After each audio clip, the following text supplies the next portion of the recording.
আসল জয়নুল আবেদিন কোনটা, এআই জয়নুল আবেদিন কোনটা, আপনারাও কনফিউজ হয়ে যেতে পারেন। ঠিক কিনা কথা বলেন? আপনারা সবাই কনফিউজ হয়ে যেতে পারেন।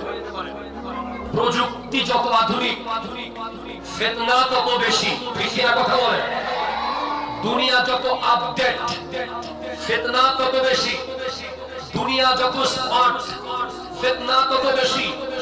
হ্যাঁ, যতই স্মার্ট পৃথিবী হয়ে যাক না কেন, যতই স্মার্ট যুবকরা হয়ে যাক না কেন, যতই আধুনিক এই পৃথিবী হোক না কেন, 1400 বছর আগে সরকার দো আলম নূরে মুজাসসাম বায়সে কওনো মক্কা সাল্লাল্লাহু আলাইহি ওয়াসাল্লাম নবী মুহাম্মদুর রাসূলুল্লাহ সাল্লাল্লাহু আলাইহি ওয়াসাল্লামের দেওয়া সুন্নাহ দেখানোর পর ওনার জীবন আচার, ওনার জিন্দেগি, ওনার পারিবারিক জীবন, ওনার সামাজিক জীবন, ওনার রাষ্ট্রীয়